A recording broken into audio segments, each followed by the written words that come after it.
शालेय वनमंत्री आपल्यातूनच एक प्रतिनिधी शालेय वनमंत्री म्हणून निवडला जाणार आहे।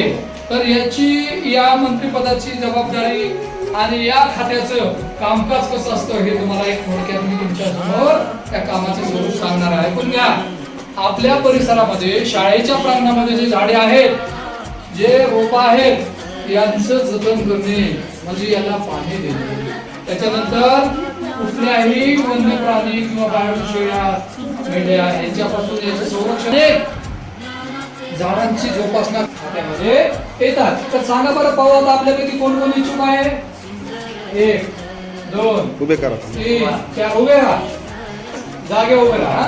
तर बाकीच्या विद्यार्थ्यांनी आणि तुम्हाला पण एक महत्त्वाची सूचना अशी आहे की लोकशाही पद्धतीने ही निवडणूक पार पडत आहे।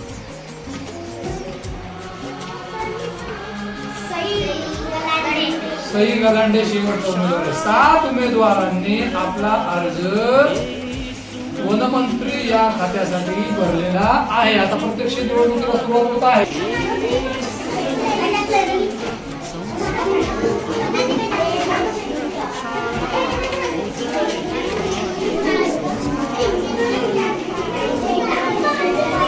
हा, सर्वांनी मतदान झालं का?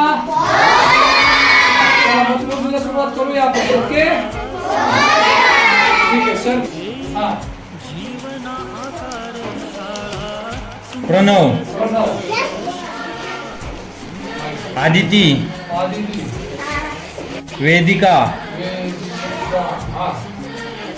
चैत्राली,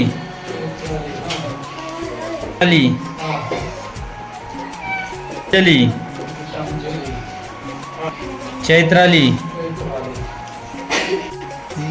समृद्धी, प्रणव, चैत्राली,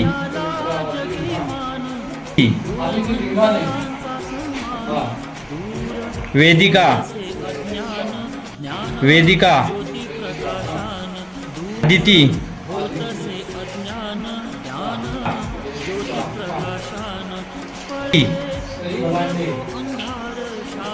आदिती,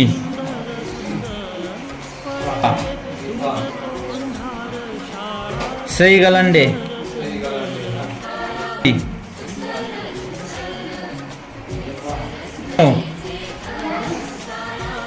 वेदिका,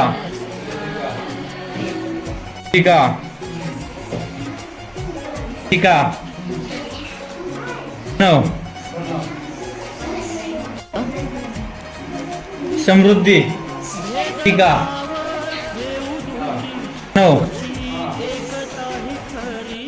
आदिती धिंगाणे,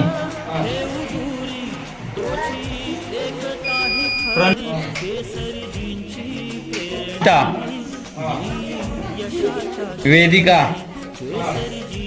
प्रणव। आता आपली काउंटिंग सुरू होत आहे। काय होत आहे? तर क्रमांक 1 चा जो उमेदवार आहे प्रणव कापरे, याला 8 मत मिळालेले आहेत। किती उमेदवार आहे? आदिती धिंगाणे याला 6 मते मिळाले, 5 मते मिळालेले आहेत। किती? 6 मते मिळालेले आहेत। किती मिळालेले आहेत? किती? समृद्धी सपाटेला 2 मत मिळालेले आहेत। किती? आणि शेवटचा जो उमेदवार आहे सई गलांडे याला 3 मत मिळालेले आहेत। किती? सर्वात जास्त मत ही वेदिका जाधवला मिळालेली आहेत। विजय झाला। त्याच्यामुळं शालेय वनमंत्री म्हणताही वेदिका जाधव हिची सर्वात जास्त मतांनी निवड झालेली असं घोषित करूया आपण। सर्वांनी तिचं टाळ्याच्या गजरात स्वागत करूया।